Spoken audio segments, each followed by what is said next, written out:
1 João 4,4 diz a palavra de Deus: Filhinhos, vós sois de Deus e tendes vencido os falsos profetas, porque maior é aquele que está em vós do que aquele que está no mundo. Quando pensávamos neste texto, quem me conhece sabe que eu começo a pensar ainda no meio da semana, e na medida em que íamos pensando e construindo e trabalhando, me veio a ideia de que eu queria compartilhar com os irmãos sobre a águia e como a águia não larga mão das suas crias quando elas são atacadas por feras. Muito pelo contrário, ela defende as suas crias, independente do tormento de pavores. E tal qual esta águia alimenta, por pior que seja a crise no seu mundo, na sua região, no seu lugar, no seu habitat, e ela alimenta em meio à fome e aquece em meio ao frio, assim também é Deus a vida dos que acreditam nele, queridos e queridas. Assim é Deus na vida daqueles que esperam o melhor dele. Espero que em ti, e subo como águia nas asas do Espírito, contigo voarei no poder do teu amor. Esse é o pensamento daqueles que olham para o Senhor, clamam ao Senhor e buscam do Senhor o melhor às suas vidas. Mas o texto de 1 João 4,4, ele está apresentando, ele apresenta aqui várias realidades, várias situações, e nessa noite eu quero tratar duas delas. E ele fala aqui da vida humana sob o domínio do mal, e também a vida humana sob a guarda de Deus. Está inserido no texto também. E é sobre isso que eu pretendo falar, sobre este mal em seu domínio e poder opressor. Ele opera em tormentos a vida da humanidade, irmãos. O mal, ele opera terrivelmente a vida da humanidade. Independe de épocas, independe de situações, independe de lugar. O mal, ele é opressor e dominador a vida da humanidade. Mas também digo que Deus, em seu bem à humanidade, ele age com poder. E este poder é justamente para interromper este mal. Porque Deus tem um projeto à humanidade. E tenho insistido nisso, e nós somos o projeto de Deus. Às vezes queremos, qual o projeto de Deus? A minha vida, nós somos o projeto de Deus. É só olhar para nós mesmos. E Deus, ele interrompe este mal em sua dominação e opressão, porque ele, em seu poder, ele quer o homem para si. É outra coisa que eu tenho insistido muito em falar isso a vocês. Então, nesta noite, eu estarei dizendo sobre Deus na vida daqueles que acreditam nele. É assim que eu interpreto a ideia de de João quando diz sobre o que foi lido a princípio. Deus, e é importante entender isso, Deus está presente na vida daqueles que nele acreditam. Ah, mas fulano, beltrano, sei. E continuarão assim, mas meu vizinho, sei. Mas tais indivíduos, sei. E eles continuarão assim. Porém, Deus, Ele é de uma operosidade extraordinária a vida daqueles que o temem. E quando João fala desta, que é uma problemática, essa presença do mal, esta opressão,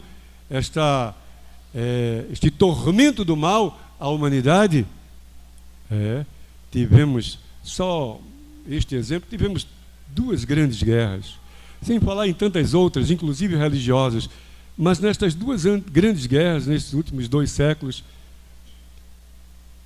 foi caótico. E a última guerra, a Segunda Guerra Mundial, pior ainda. Por mais que se diga, por mais que se dê desculpas, não tinha razão de ser. As 2 bombas atômicas ainda eram atômicas. Bomba A. Não tem desculpa para jogar sobre Hiroshima e Nagasaki essas 2 bombas. Entre as 2 cidades, quase 200 mil pessoas, crianças, idosos, um cidadão comum, não eram militares. E aí este é o mundo que vivemos, um mundo terrivelmente mexido, abalado. Mas pastor, como começa o mal na tua ideia? Particularmente eu entendo, quando leio a Bíblia, que o mal ele começa no coração do homem, mas ele começa no homem para atormentar a igreja. Quero acrescentar. Como começa este mal para atormentar a igreja? Nota que João estava falando para a igreja, para aqueles que buscam, temem ao Senhor. E como começa a opressão e o tormento? De onde surge, de onde parte? Quem são os agentes? Os próprios religiosos. É na própria religião que o indivíduo passa a ser um agente deste mal e opressor à vida dos que buscam a Deus. O grande problema está em indivíduos, e ele fala aqui, falaremos na próxima semana, sobre o terem vencido os falsos profetas. Falaremos isso na próxima semana, não quero me prender muito a essa questão, mas esses indivíduos, e não é simplesmente dizer Senhor, Senhor, diz a palavra, não, mas é permitir que o Senhor habite nele. E quando esses indivíduos, apenas firmados numa religiosidade, num sentimento religioso, puramente isto, e não olham e não se deixam invadir por Deus, se torna um problema na vida da igreja.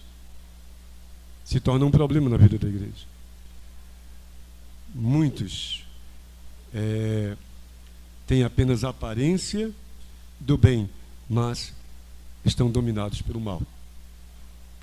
E são muitos, irmãos.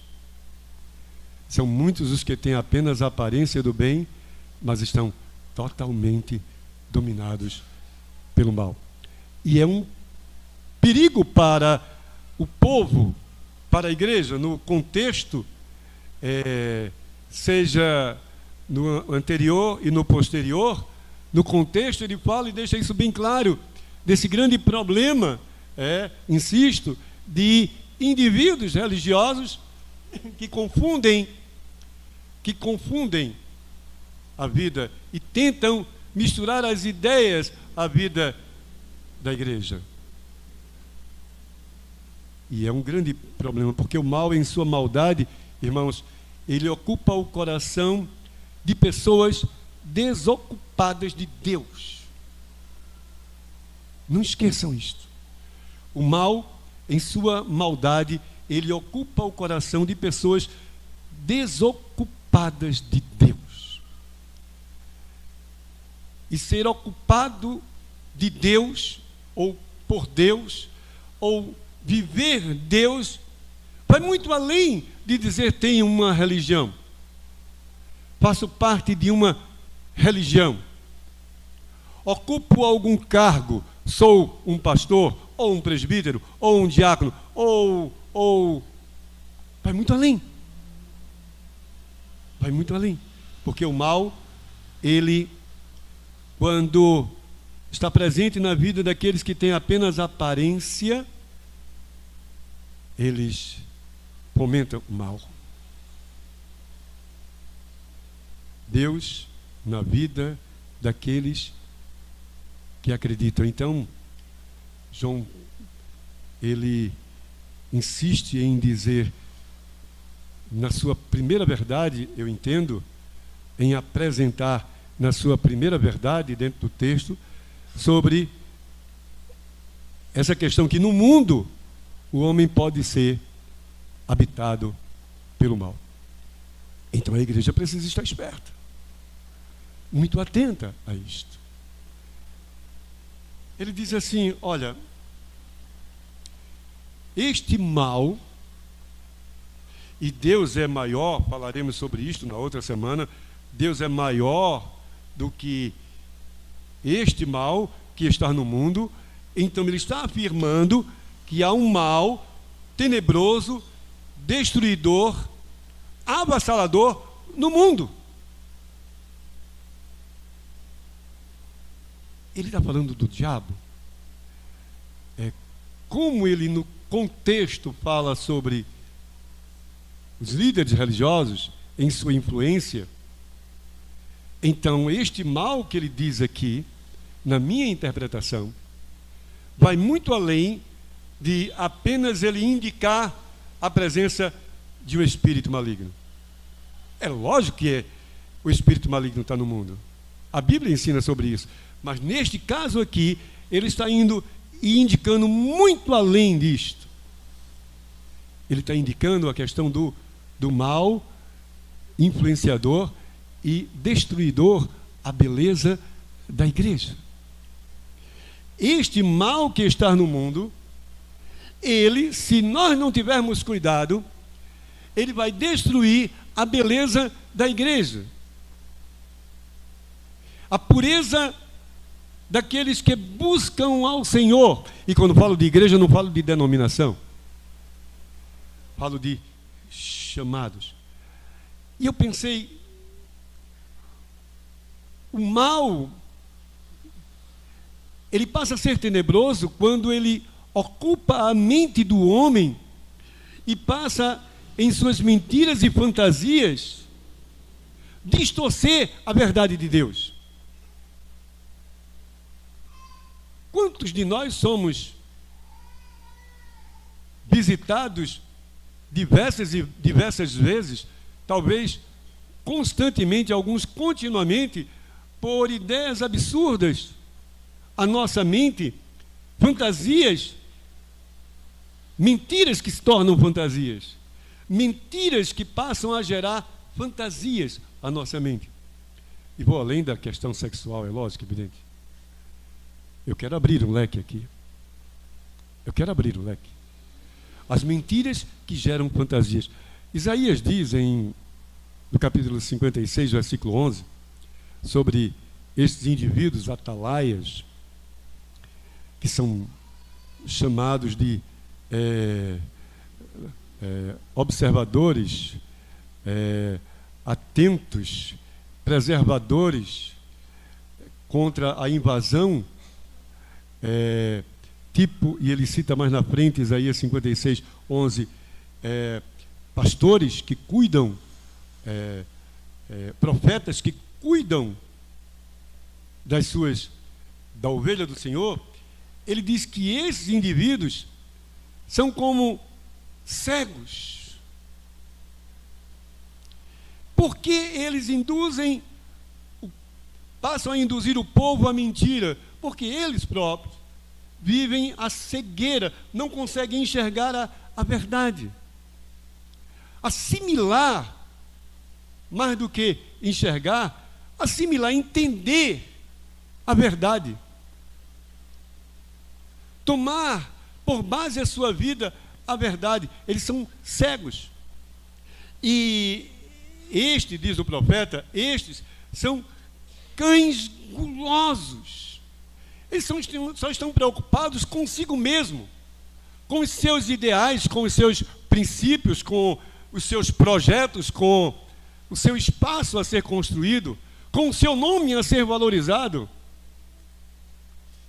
Só estão preocupados com isto.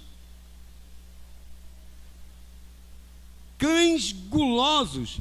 E eles nunca podem, e nunca se fartam. Não há como eles se sentirem satisfeitos.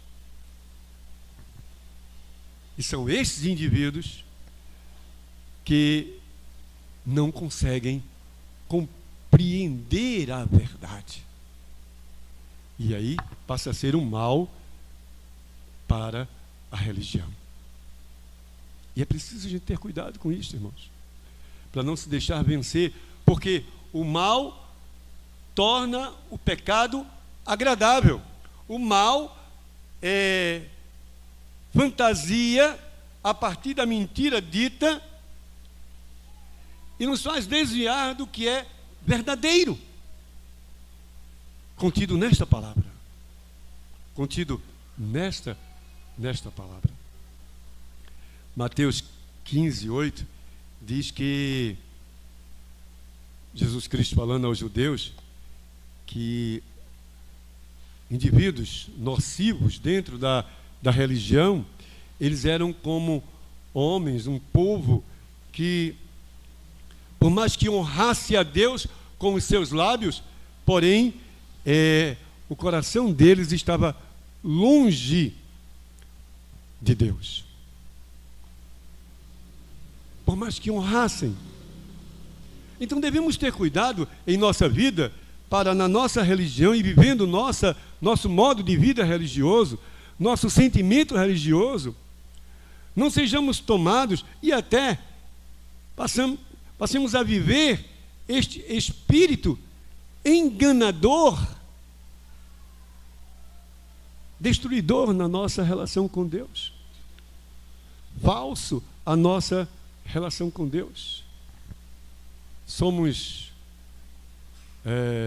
Não somos aqueles indivíduos do oba, vamos para cá. Na minha época existia um caminho, alguns caminhos dentro de igrejas, a unção do paletó.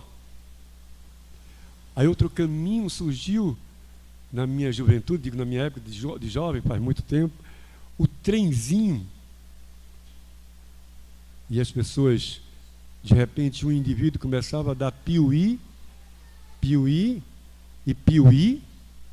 e outros saíam atrás, sério, irmãos? E outros saíam atrás e dentro da igreja. Piuí? Que piuí? O oba-oba, o movimento do oba-oba, e esses indivíduos têm apenas um pensamento, um sentido, alguma coisa muito superficial de religiosidade, mas não honram o Senhor de fato, porque não vivem a sua verdade. E percebemos, quando falamos sobre este engano na vida do homem, da igreja, por fantasias, sensacionalismo, notamos que este mal invade a mente de tal forma, como diz Provérbios 21, 16, a tornar o homem, a fazer do homem repousar na congregação dos mortos. como lemos em Provérbios 21:16. Então, que a ilusão, que a fantasia, que a mentira não nos tome de tal forma, como igreja, como povo de Deus, que tenhamos agora uma vida tipo repousar na congregação dos mortos, sem nenhuma espiritualidade, sem nenhum poder espiritual presente à nossa vida. Só fanfarra, só palavra. E palavras ditas não passa disto, irmãos. Palavras ditas não passa disso. Salmos diz em Salmos 58, versículo 3, que esses indivíduos que preferem viver a mentira em suas vidas nunca procuram mudanças. Então, que a igreja não tenha sobre si, não carregue sobre si este peso de nunca querer, nunca aceitar antes do querer, aceitar qualquer proposta de mudança à sua vida. A nossa vida, irmãos, é uma vida de mudança contínua, mas não mudança do que somos como cristãos, mas mudança do que há contrário ao que somos como cristãos. E é importante isto. Nós não estamos para servir a nós mesmos, mas ao Senhor. Então é preciso que queiramos sempre uma vida de mudança da ordem do pecado destruidor, dominador e destruidor. Falando sobre este mal que está presente na vida do homem, João diz lá no Evangelho de João 15:6, que eles são como palha. São como palha, são como galhos secos, e eles serão queimados, porque não tem sobre eles relação, não há da parte deles uma relação com Deus, nenhuma relação com Deus, e não podemos permitir que nós, como igreja, que aconteça isto na nossa vida. São como palha, como galhos secos, presente numa árvore, mas para nada serve, apenas tão somente serve para ser queimado. São estes os indivíduos que de fato cometem o pecado. Eu tenho sempre dito assim, que o problema não está em si, no gosto do pecado. Quem bebeu, a bebida vai continuar sendo um gosto para ele. Quem fumou o cigarro ou uma outra coisa vai continuar sendo um gosto na vida dele. Quem se prostituiu vai continuar sendo um gosto na vida dele. Quem mentiu ou quem mente, a mentira vai ser sempre um gosto na vida deles. O mau juízo, o julgar o outro, vai ser sempre um gosto na vida deles. A questão não é este gosto ali diante de nós. A questão é: vamos pecar? Vamos nos deixar vencer por ele, já que somos igreja? Vamos ser igual ao mundo e igual a um agente que distorce a verdade e causa danos à relação do homem com Deus? É isto? Se isto acontece e continuar acontecendo, Salmos 34:16 diz que o rosto do Senhor volta-se contra os que praticam o mal. Assim, irmãos, o rosto do Senhor volta-se contra aqueles que praticam o mal. Dessa forma, por que vencer o mal diante de nós? Por que vencer o erro diante de nós? Por que vencer a mentira que causa fantasias à nossa vida diante de nós? Porque não tem nenhuma relação com indivíduos que são maus e querem apenas afastar o outro do bem. Porque Deus, diz o texto em Salmos 34:16, Ele, o seu rosto, volta-se contra os que praticam o mal. Contra os que praticam o mal. Eu vejo Judas 13, quando diz sobre esses que praticam mal, eles são como ondas, é muito forte Judas 13, são como ondas furiosas do mar, que espumejam as suas próprias sujeiras. Quem pratica o mal são como estas ondas fortes, e que espumejam, colocando para fora de si, como é o mar, para fora de si, toda a sua sujeira, tudo que não presta. E nós não somos assim. Nós somos igreja.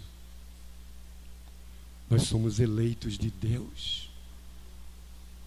Então, não podemos nos permitir esta ideia de que somos como estrelas que caem, estrelas perdidas.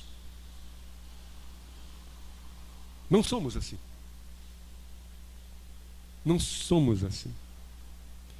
Como ele diz, reservados para a escuridão das trevas. Nós não estamos reservados para a escuridão das trevas, irmãos. Então, não podemos seguir o caminho do mal, nem nos deixarmos vencer por ideias fantasiosas, absurdas e abusivas à nossa relação com Deus. O mal que habita do que pratica o mal, ele é destruidor.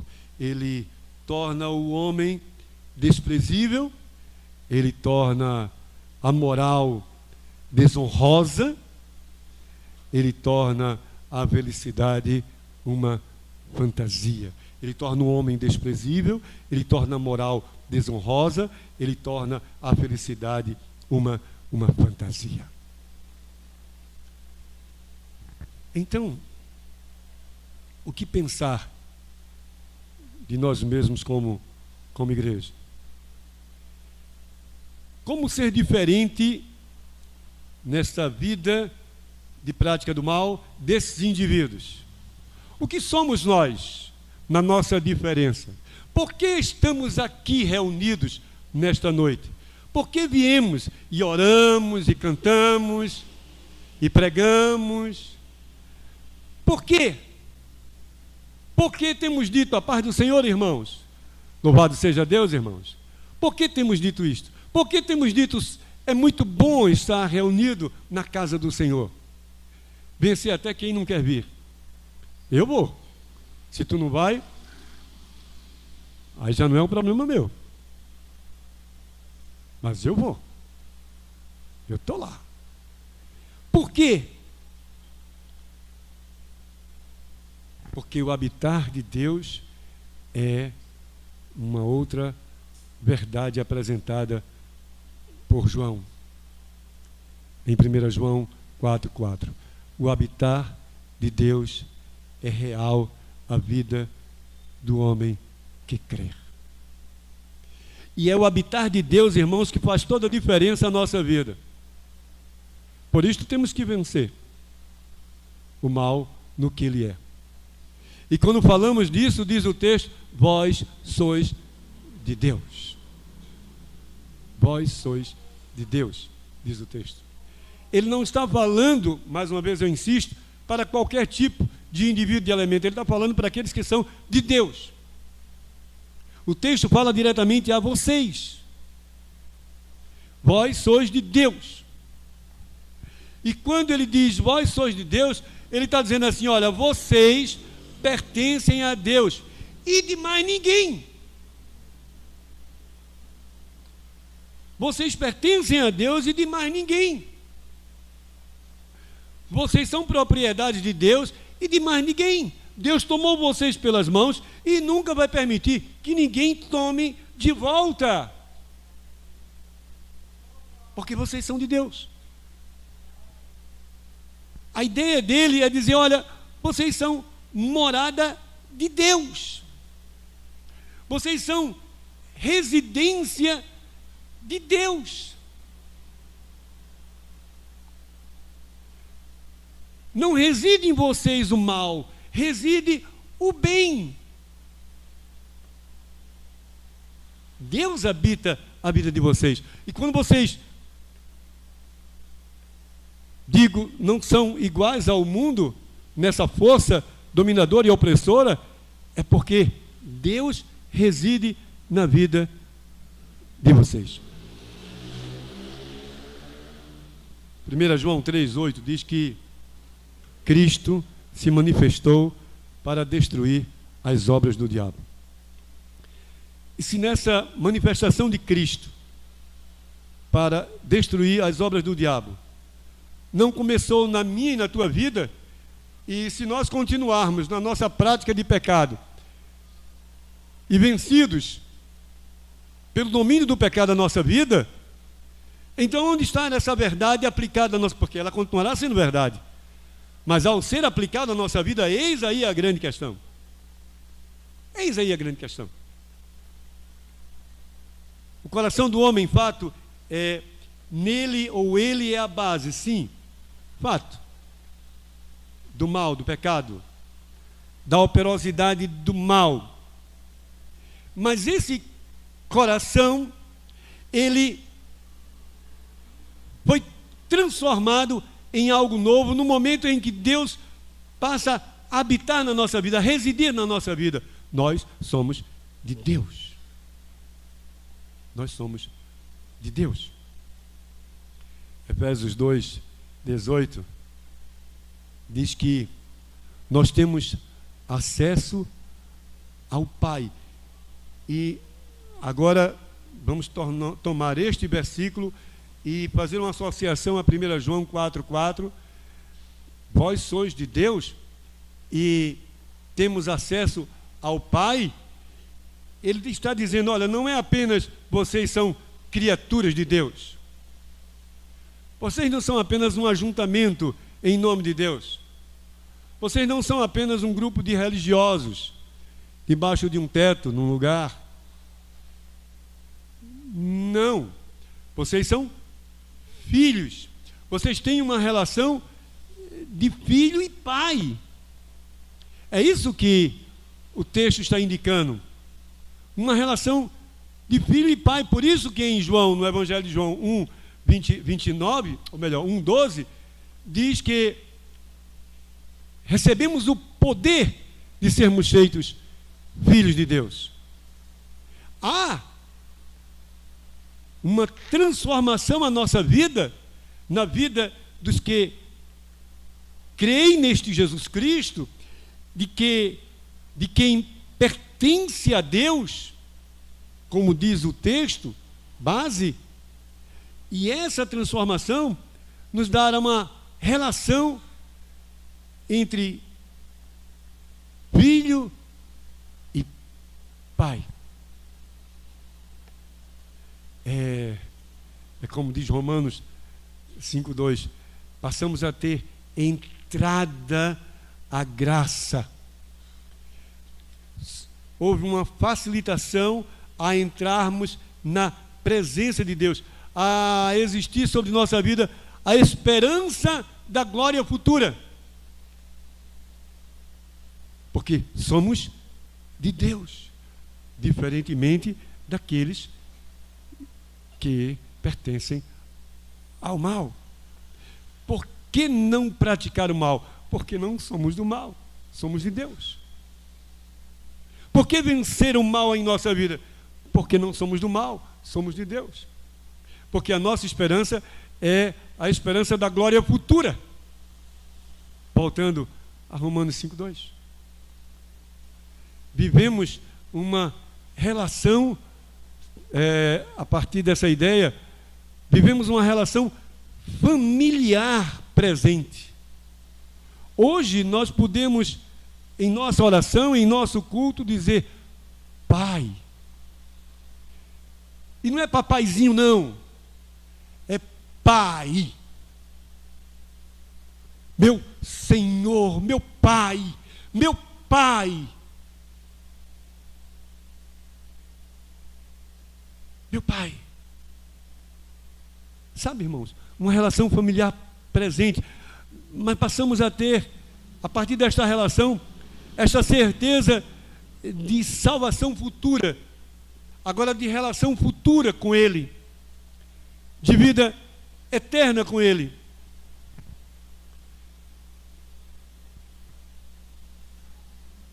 Eu pensei assim,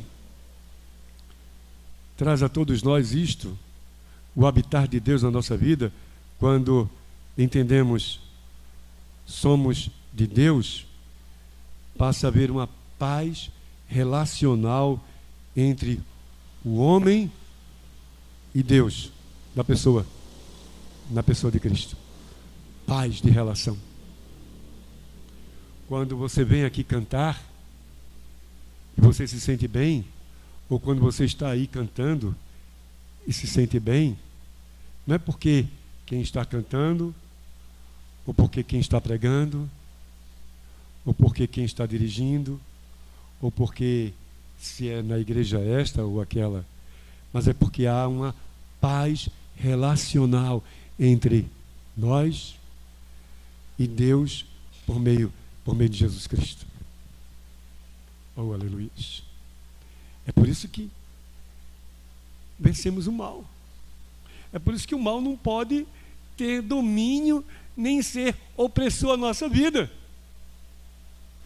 O mal não pode ditar a mim e a você o que fazer, o que é de fato gosto à nossa vida. Porque o que diz no primeiro ponto, o habitar do mal na vida do homem, não há sobre a nossa vida o habitar do mal na nossa vida. Mas Deus, diferentemente do mundo, Deus habita em nós.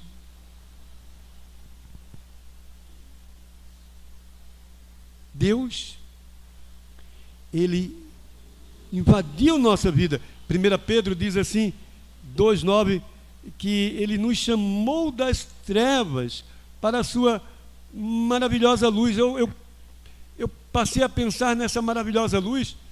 A nossa vida, irmãos, porque somos de Deus, é algo magnífico. É de choro, pastor? É. Estamos na carne. É de problemas, pastor? Sim. É de preocupações? Sim. Porém, é magnífico. É gostoso saber que,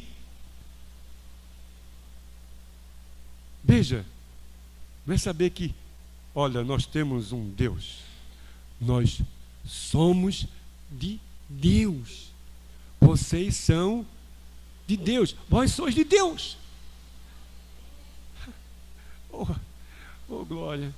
Sabe, irmãos, é um mundo totalmente diferente deste mundo que vivemos. Este mundo é um mundo de um belo distorcido, um belo irreverente,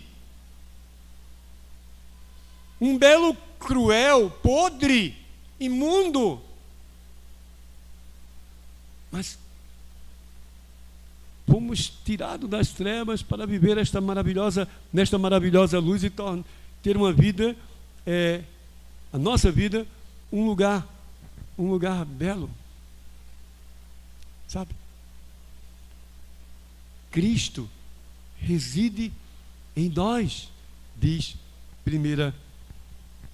Colossenses 1:27. Cristo reside em você. Você é de Deus. somos de Deus. Ele reside na nossa vida, Ele habita na nossa vida, Ele edifica em nossa vida a morada, pelo Espírito Santo, a morada celestial. E este edificar, construir, tem uma outra verdade, não é oculta, mas é inserida. Ele ajusta o homem e a mulher crente neste convívio com Deus. Você que é de Deus é ajustado dentro desta realidade que nós chamamos igreja. Quando alguns não querem, não, tem que ser do meu jeito, tem que ser assim, é porque tem que ser dessa forma. Eles se dão mal. Se dão mal porque vamos ficar pulando de galho, permitam-me essa expressão, de galho em galho. E lá na frente nos tornaremos desigrejados. Porque não conseguimos entender essa verdade de que há um ajuste. Mas pastor, tu veio de uma outra igreja. Sim. Mas eu não estou pulando de acordo com as minhas... Não estou. Eu vim por uma série de fatores que lá atrás eu entendi que esta doutrina era, para mim, uma doutrina real e bíblica. Esta doutrina que vivemos como presbiterianismo, como presbiterianos. E este convívio, para mim, me dava gosto por ser um presbiteriano. Eu não estou presbiteriano. Eu sou presbiteriano. Eu não estou presbiteriano. Eu sou presbiteriano. Eu não estou presbiteriano. Eu sou presbiteriano. Porque houve este entendimento. Mas nem por isto eu recrimino os que são batistas, ou os que são pentecostais, ou porque eles são, porque querem, porque entenderam assim. Mas se em tudo isto, no que nós somos, na nossa dogmática, na nossa doutrina, no nosso credo, na nossa bandeira denominacional, se nós não entendermos que é Deus, é por Cristo Jesus, somos ajustados, vamos procurar nas igrejas. E aí não será algo de bom caminho. De bom caminho. Quando Deus habita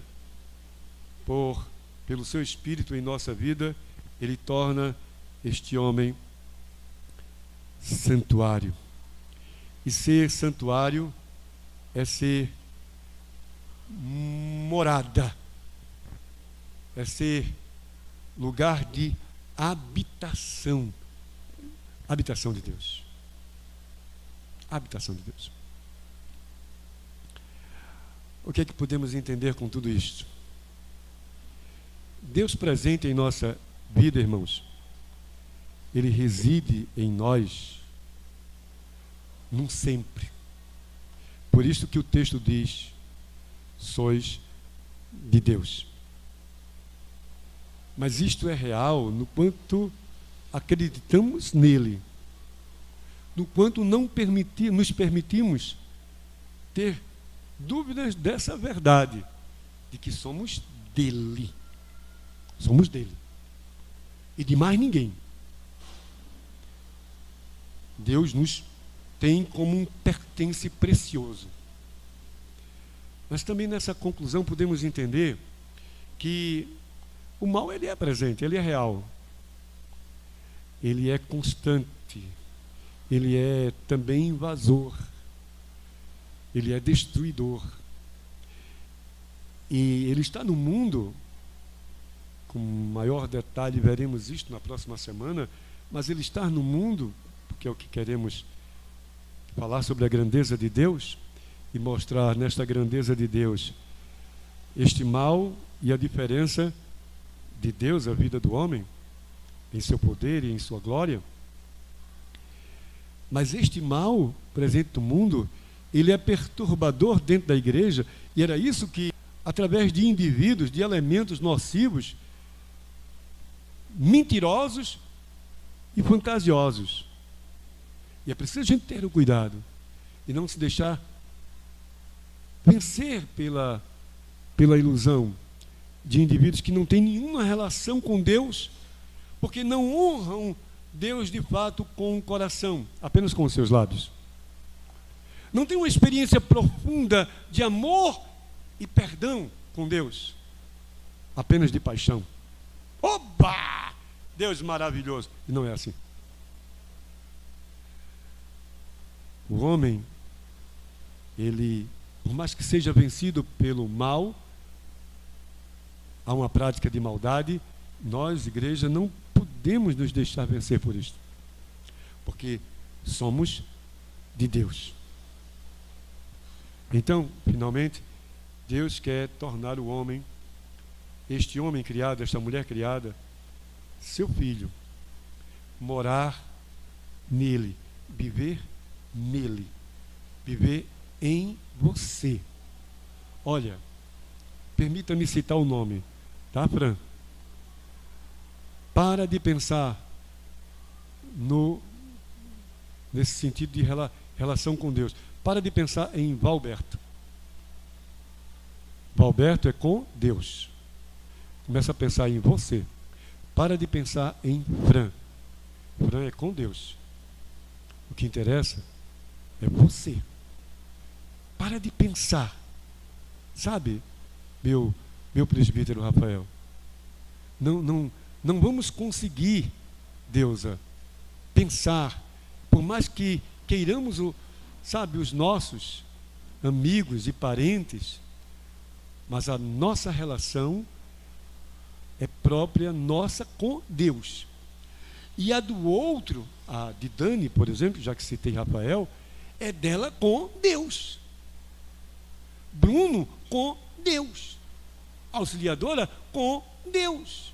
Cid com Deus. Bia com Deus. Samuel, lá no Rio, com Deus. Júlia, com Deus. É preciso começar a pensar mais com seriedade nisto, a nossa vida. Porque Ele quer você. Por mais que eu queira contribuir, e devo contribuir, na relação do outro, da minha casa, da minha mãe, dos meus irmãos, dos meus amigos, contribuir para que eles tenham uma relação com Deus, mas eu preciso entender que quem é de Deus sou eu. E Ele é de Deus na relação dele com Deus. O que interessa é a minha com Deus, é a minha experiência com Deus. E quando isto acontecer, eu vou começar a valorizar mais o meu dia a dia com Deus. Do meu culto, do meu louvor, pode cair e chover canivete.